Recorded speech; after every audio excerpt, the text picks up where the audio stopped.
아멘. 읽은 말씀을 가지고 오늘 함께 나눌 말씀의 제목은 겸손한 왕의 귀환입니다.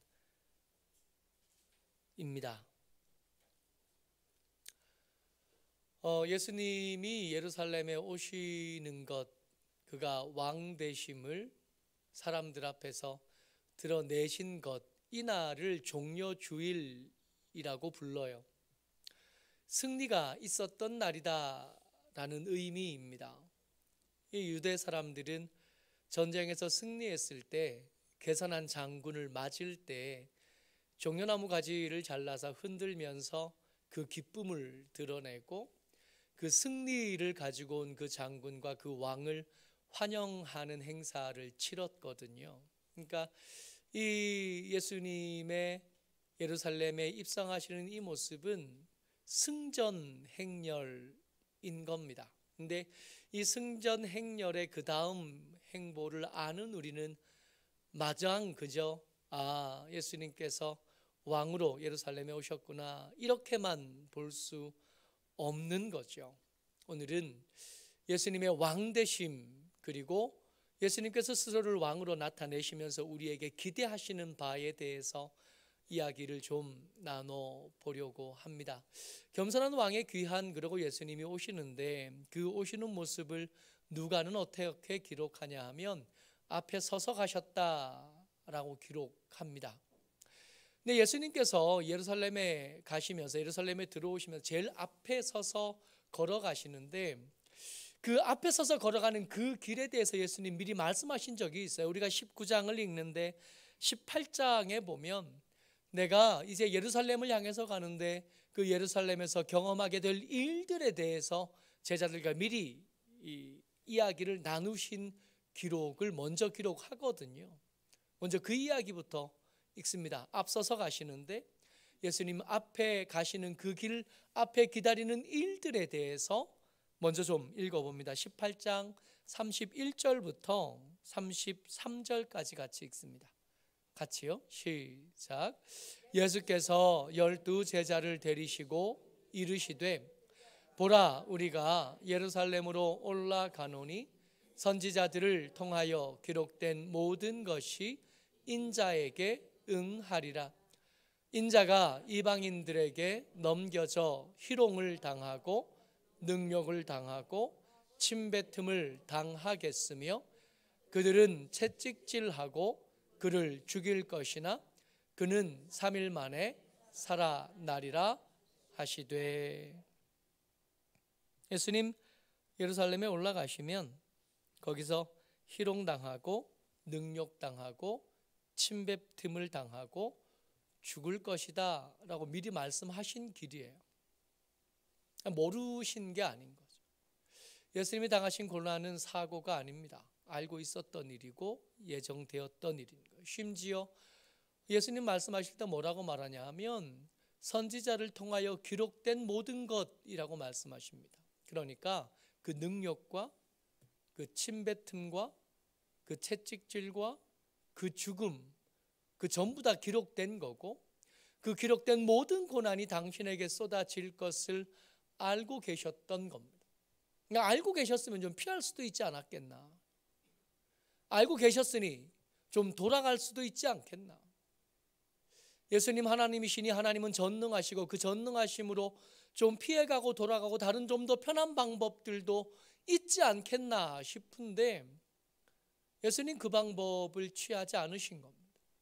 당하겠다 하시고 그 당하겠다 하시는 그 걸음이 사람들 앞에 서서 걸음으로써 표현되어진 거예요. 우리가 나누고 있는 말씀이 예수님의 왕되심을 설명하고 싶은 겁니다. 예수님이 여러분과 제게 왕이 되셨다는 것을 설명하고 싶은데 그 왕이 감당해야 될 길이 능욕받으며 그 왕 누가 하겠다고 할까요? 그 왕이 되는 그 길, 왕자로 올라가는 길에 영광과 찬송과 그리고 화려한 것과 부유한 것과 풍성한 것이 있으면 서로 가겠다고 할 텐데 근데 예수님이 왕자에 오르시는 그 걸음에는 능욕이 침뱉음이 있고 채찍질함이 있고 심지어 죽음까지 거기 있다. 이 길을 누가 갈까요? 주눅들만 하고 억지로 가는 모습일 법도 한데 예수님 그러지 않으셨다는 겁니다. 19장 28절이요. 같이 읽어요. 시작. 예수께서 이 말씀을 하시고 예루살렘을 향하여 앞서서 가시더라. 지금 예수님의 눈에는 다른 많은 것들이 다 보이시겠지만 그 중에 하나를 보는 거예요. 3일 후에 다시 살아나리라 하셨던 그 부활의 약속, 그 부활의 말씀, 그거 주목하시면서 가시는 겁니다. 내가 이 능력을 당하면, 내가 이 침뱉음을 당하고 이 조롱을 당하고 이 채찍질과 죽음을 당하면 내 옆에 지금 있는 이 철없는 것들을 살릴 수 있는 소망이 생기는, 하나님이시니 그 능력 충분히 당할 만한 것이겠다 뭐 그런 게 아니에요. 하나님이시니 그 채찍질도 안 아프게 할 수 있지 않겠나 그런 거 아니에요. 오히려 아파야 한다면 끝까지 아프실 거고, 흘려내야 된다면 한 방울 남김없이 다 흘려내실 거다 하고 가시는 길이에요. 그래야 이 철없는 것들 살리겠으니까. 이 좌우를 분별하지 못하는 것들, 이들에게 소망을 주고 이들에게 승리를 가져다 주려면 그거 하나도 남김없이 다 감당하셔야겠다 그러고 그거 보고 지금 걸어 가시는 겁니다. 당당하시죠. 조금도 주눅든 모습은 없습니다. 그래서 제자들이 착각을 할 만해요. 예수님 너무 당당하시니까 이대로 예수님만 따라가면 우리가 왕 되신 예수님 옆에 그 오른쪽 자리 내가 앉을 수 있겠다.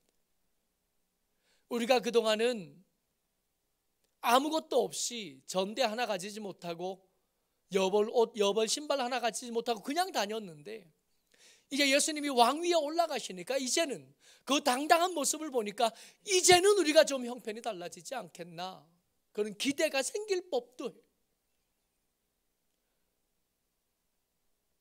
내가 제일 큰 자가 돼야 되는데, 내가 더 높은 자리에 가야 되는데 하는 생각이 들 만큼 예수님의 모습은 당당하죠. 그 당당함에 사람들이 많이 모여왔지만 예수님이 가시는 길에서 그 능력을 빼실 생각은 예수님에게 하나도 없는, 예수님은 그 고난을 향해서 걸어가십니다. 조금도 주눅들지 않으셨고 조금도 머뭇거리지 않으시고 그 길을 가시는 거예요. 오늘 설교의 제목이 겸손한 왕, 그 왕의 귀환입니다. 왕이다. 근데 그 왕의 모습은 겸손하다. 근데 여러분, 왕과 겸손함은 어울리지 않아요. 왕은 다른 나라들 그 대적하는 자들 앞에 보이기 위해서라도 당당해야 되고 강해 보여야 되고 능해 보여야 되고 커 보여야 돼요. 마치 사울처럼 말입니다. 사울의 특장점 하나가 있잖아요. 다른 사람보다 머리 하나만큼 더 크다. 골리앗의 특장점이 있잖아요. 다른 사람보다 훨씬 크다. 그 큰 것 하나만 가지고도 그가 가진 인격적인 문제, 그가 가진 영적인 문제, 그가 가진 경제적인 문제를 다 덮을 만큼 매력적인 게 크다 이잖아요. 왕은 그래야 되거든요. 그래야 우수히 보이지 않을 수 있거든요. 그래야 그 뒤에 선 백성들에게 어깨 우쭐하게 만들 수 있거든요. 예수님은 예루살렘 들어가시면서 보여주십니다. 내가 왕이다. 그리고 그뿐 아니라 나는 겸손하다. 너희들이 기대하는 그런 다른 왕들과 다르다. 말씀 같이 읽습니다. 30절부터 31절까지입니다. 시작. 이르시되 너희는 맞은편 마을로 가라. 그리로 들어가면 아직 아무도 타보지 않은 나귀 새끼가 매여 있는 것을 보리니 풀어 끌고 오라.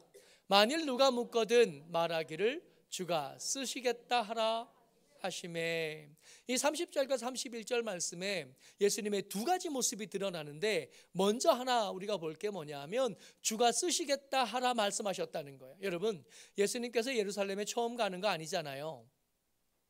지금 예수님이 지금 어디 계시냐면 감람산 쪽에서 이렇게 서 계시면서 기드론 시내가로 이렇게 내려갔다가 다시 오르막을 조금 올라가면 여기에 예루살렘 성이 있거든요. 이 길을 향해서 이렇게 가시는 거예요. 평소 같으면, 그 전에 예루살렘에 올 때 같으면 그냥 이렇게 걸어서 내려갔다가 걸어서 올라가셨을 겁니다. 처음 가는 길도 아니고 낯선 길도 아니고 모르는 길도 아니에요. 근데 이때는 다른 날들과 다르다라고 보여주고 싶으신 겁니다. 그때는 그저 다녀갔으나 지금은 그저 다녀갈 수는 없는 날이라는 거예요. 이날 너희들이 내게 주목해야 되는데 어디에 주목해야 되냐면 너희들의 소유에 대한 권리가 내게 있다는 걸 사람들에게 보여주고 싶으신 겁니다. 여러분 기억하셔야 돼요. 예수님은 왕이십니다. 우리가 내 것이라고 주장하던 것들 많이 있잖아요. 내가 가진 이것저것들, 내 이름으로 된 집문서들, 내 이름으로 된 통장들, 다 내 건 줄 알잖아요. 참 우스운 이야기인 거예요. 그들 가운데 서신 예수님이 당신을 어떻게 소개하시냐면 나는 만물을 창조하신 그 창조 때의 하나님이다 말씀하셨고, 요한복음이 그 이야기를 시작하면서 복음을 이야기하시거든요. 진짜 주인이 누구냐는 거예요. 로마 황제가 온 세계가 내 거다, 세계의 평화는 내가 책임지는 거다 그러고 팍스 로마나를 말하는데 우스운 얘기인 거예요. 창조주가 거기 서신 겁니다. 감히 주가 쓰시겠다고 하는데 누가 아니다 이건 내 건데 라고 말할 사람 감히 누가 있겠나 하는 걸 드러내시는 거예요. 이 종료주일 예배를 준비하면서 기도 제목이 한 가지가 있었습니다. 하나님, 이 종료주일을 통해서 예배하는 모두가 예수님을 왕으로 인정하고 왕으로 섬기게 됐으면 좋겠습니다. 이게 기도 제목이었어요. 막 살 때는 잊어버리고 사는 거예요. 그저 그냥 내가 내 인생을 살고 내 삶을 향한 계획을 가지고 산다 그러고 그냥 그렇게 살아왔던 거예요. 이 종료주의를 맞으면 문득 깨달아 아는 거죠. 아, 내가 주인이 아니라 내 시간들의 주인이 따로 있었고 나의 주인이 따로 있었고 내 인생의 주인이 따로 있었다는 걸 문득 깨닫는 날, 그것에 아멘하고 그것을 감사해야 하는 날이 종료주일인 거거든요. 나는 왕이다 말씀하십니다. 주가 쓰시겠다고 하라. 제자들 둘이 가서 이 나귀를 끌고 오는데요, 마태는 이 장면을 모사할 때 이 제자들이 끌고 온 나귀가 한 마리가 아니었대요. 나귀와 나귀 새끼라고 표현합니다. 그러니까 두 마리를 끌고 온 거예요. 그 중에 하나는 어미 나귀였던 것 같고 그 중에 한 마리는 새끼 나귀였던 거예요. 그러니까 두 마리를 끌고 왔으면 이렇게 보시고 좀 타기에 편안하고 태울 만한 걸 탈만도 하시잖아요. 근데 굳이 새끼 나귀를 타셨대요. 마태는 이 장면을, 새끼 나귀를 굳이 타신 그 장면을 기록하면서 왜 새끼 나귀를 타셨냐 하면 당신의 겸손함을 보이기 위해서다라고 기록을 합니다. 예수님이 새끼 나귀 타셨대요. 왜요?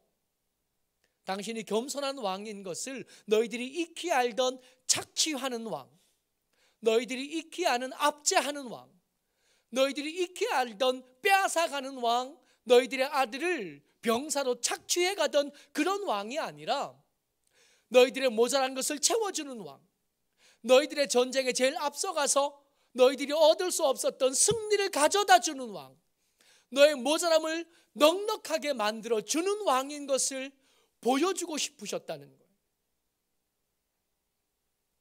예수님을 왕으로 삼으면 이전에 우리가 누리던, 내가 바라던 것들을 못하게 된다고 생각하는 사람들이 참 많습니다. 어쩌다가 믿음 좋은 아들이, 딸이 난 예수님을 위해 살겠습니다 그러면 불안해지는 거예요. 목사 될까 봐. 불안한 거예요. 선교사 될까 봐. 그럼 인생을 망치는 건데. 착각하는 거예요. 그런가요? 하나님을 위해서 헌신된 사람들은, 우리가 선지자들 많이 보지만 그 사람들은 다 인생의 실패자들인가요? 뭔가 착각하고 있는 거 아니에요? 내 인생을 내 거라 주장하고 살던 사람들의 실패한 이야기를 수없이 많이 들으면서도 하나님께 헌신된 삶을 살겠다 그러면 언뜻 드는 생각이 아이쿠야, 그렇게 생각하면 차라리 우리 아버지가 나았던 건지도 모르겠어요. 아들이 신대원 가겠다 그러니까 우리 아버지는 그게 뭔지 모르시고, 그게 목사 되는 건지도 모르시고, 그저 그냥 우리 아들이 공부를 좀 더 하려나 보다, 공부한다 그러니까 좋지, 잘한다, 등록금도 한 번도 안 떼주셨습니다. 차라리 말리진 않으셨으니까.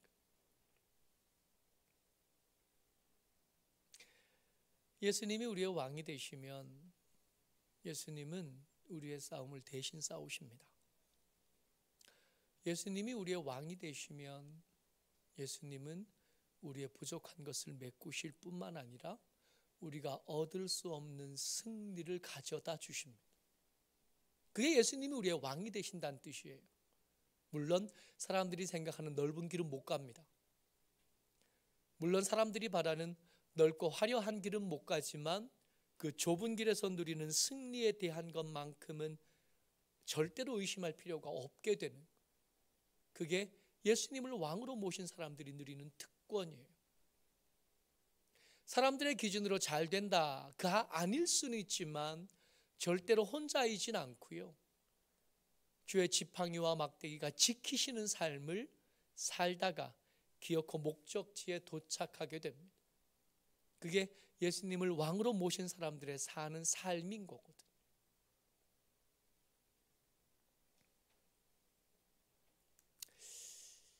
종려주일에 매번 묵상해야 될 것들이 예수님의 모습이기보다는 그 옆에 둘러싼 완벽한 왕에 비해서 초라한 백성들의 모습에 있어요. 저 모습들이 꼭 우리 모습이니까 그래요. 예수님 들어가십니다. 6월절에 들어오니 사람들이 종려나무도 흔들고 옷도 깔고 환호하고 찬양하는 소리가 들리지요. 38절입니다. 시작. 이르되 찬송하리로다 주의 이름으로 오시는 왕이여, 하늘에는 평화요 가장 높은 곳에는 영광이로다 하니. 근데 이들이 이렇게 찬양하는데, 이렇게 찬양하는 이유에 대해서 누가가 콕 집어서 미리 기록을 해둬요. 37절에 이들이 이렇게 찬양하고 환호하는 이유에 대해서 뭐라고 기록하냐 하면, 이미 감람산 내리막길에 가까이 오심에 제자의 온 무리가 자기들이 본 바 모든 능한 일로 인하여 기뻐하며 큰 소리로 하나님을 찬양하여 라고 되어 있습니다. 본 게 있었다는 거예요. 먹어본 적이 있고 경험한 기적들이 있는 겁니다. 예수님의 당당한 모습을 보면서 이제 우리의 때가 왔구나, 이제 예수님이 왕으로 등극하시는 모습이고 로마를 쫓아내 주실 터이고, 예수님이 합법한 왕이 되시면 이제 합법한 신하들을 고르실 텐데 우리 중에 누군가는 오른쪽 자리에 앉게 되겠고 우리 중에 누군가는 왼쪽 자리에 앉게 되겠지 하는 기대를 각자 가지고 예수님 따라오는 거예요. 그러니까 이들의 찬양을 불편해하는 다른 사람들, 이 바리새인들의 말이 아니라고 해도 이들의 찬양은 함량이 좀 모자라요. 찬양이 찬양답지 않습니다. 이들의 찬양에 대해서 불편해하는 사람들 옆에 기록되어 있거든요. 39절에는 무리 중 어떤 바리새인들이 말하되 선생이여 당신의 제자들을 책망하셔서 찬양할 법하고 환영할 법하지만 과하다고, 선을 넘지 않았냐고 말하는, 바리새인들이 볼 때는 선을 넘었고 우리가 보기에는 선에 미치지 못했고, 양쪽 다 합당하진 않아요. 그런데 진짜 중요한 거, 이 모자라고 부족한 찬양하는 이 제자들을 향해서 예수님은 뭐라 그러시냐면, 같이 읽습니다. 40절 시작. 대답하여 이르시되 내가 너희에게 말하노니 만일 이 사람들이 침묵하면 돌들이 소리 지르리라 하시니라. 부족하지만 그 찬양이 예수님 기꺼우셨다는 뜻이에요.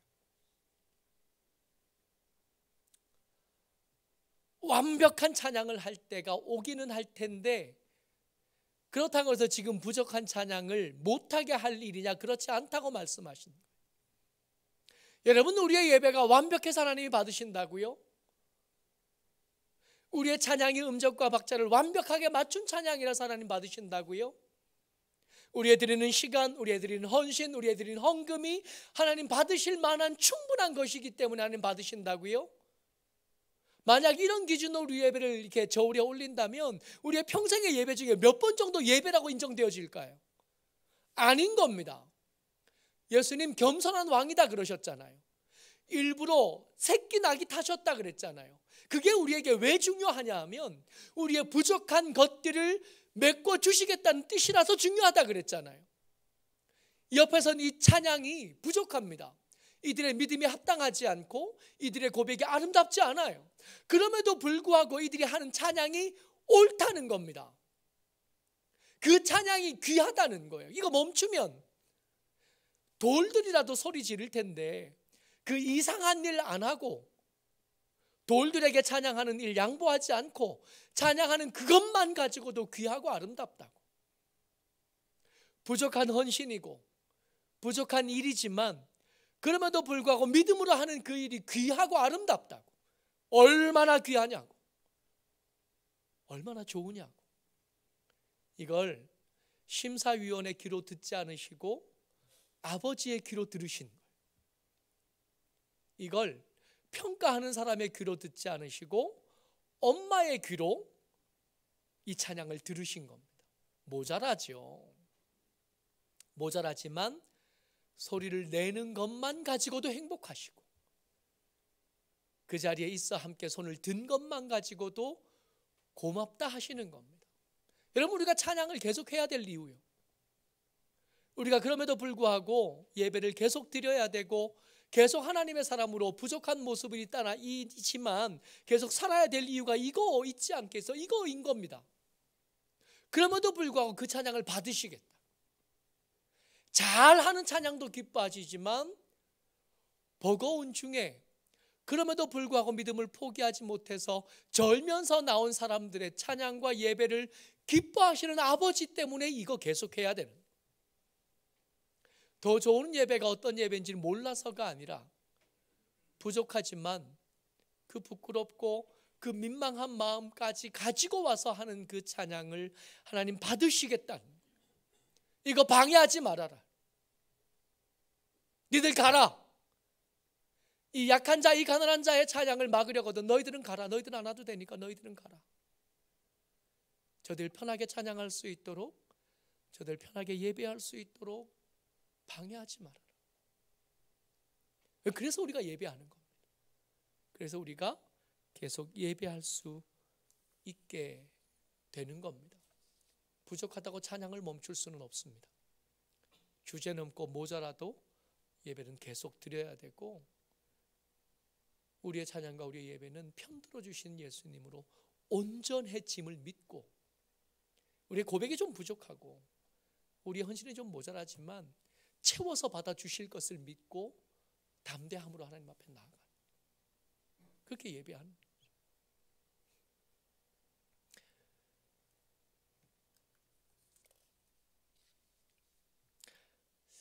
겸손한 왕의 귀한 이 종려 주일에 예배에 전혀 어울리지 못하는 사람들이 있습니다. 특별히 그 승전 잔치 같은 날이라 그랬잖아요. 예수님께서 이것을 그렇게 기획하셨고 그렇게 보이도록 만드신 거거든요. 굳이 걸어갈 수 있는 길, 굳이 걸어가도 되는 길이고 걸어가던 길이신데 새끼나귀 불러다가 그 타신 이유는 이 날이 잔치였으면 좋겠다 생각하셨고 잔치로 저들에게 보여졌으면 좋겠다 기획하신 거거든요. 근데 그 잔치에 도무지 끼어들지 못한 사람들이 있었습니다. 좀 전에 읽었는데 저들의 찬양은 합당하지 않습니다라고 불평하던 사람들이 있잖아요.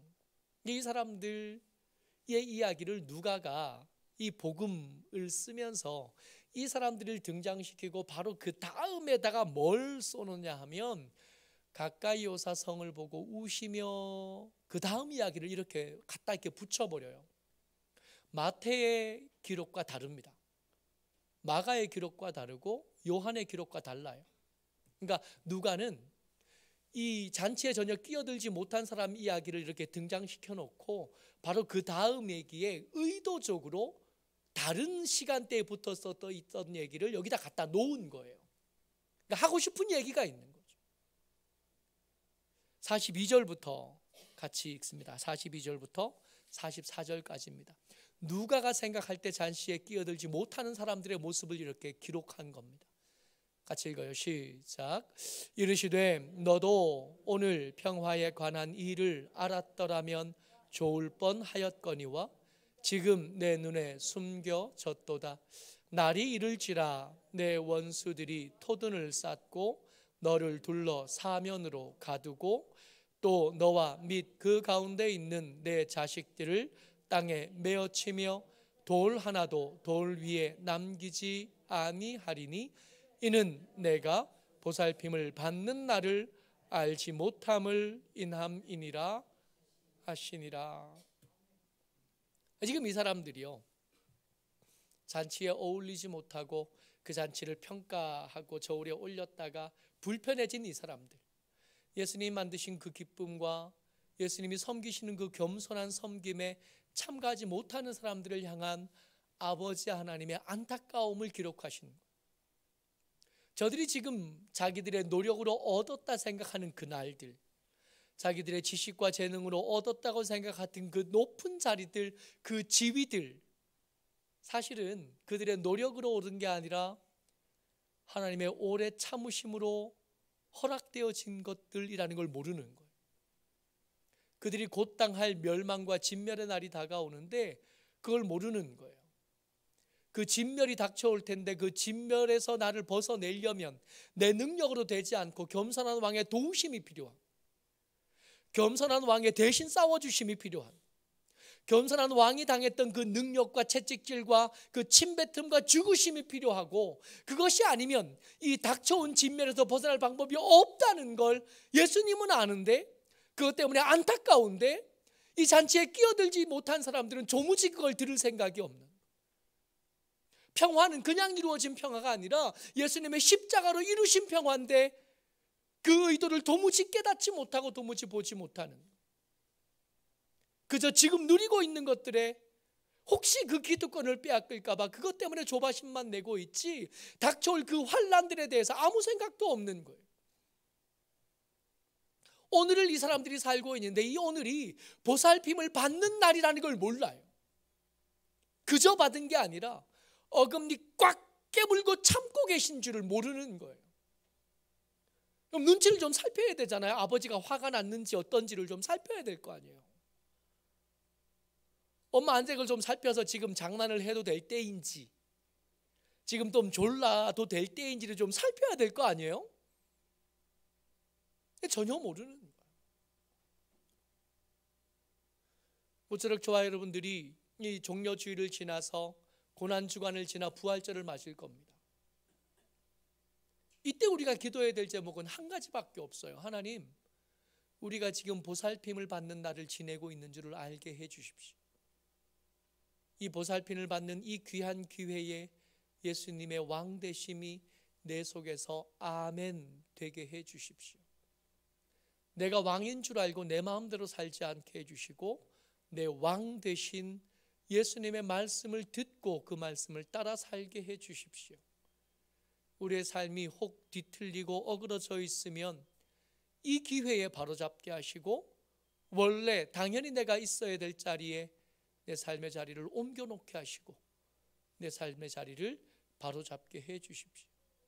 어설프게 예수님의 고난에 동참한다고 헛짓하지 말고, 그런다고 예수님의 고난이 덜어져요? 예수님이 왕이 아닌 것처럼 함부로 살던 삶을 고쳐놓는 거예요. 이게 중요합니다. 이 고난 주간에 예수님의 왕 되심이 우리 안에서 더 뚜렷하고 분명해지시기를 주의 이름으로 축복합니다.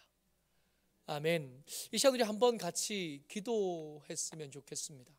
기도할 때 하나님, 예수님을 왕으로 모셨다고 말은 했지만 우리의 삶을 돌아보면 내가 왕으로 살았습니다.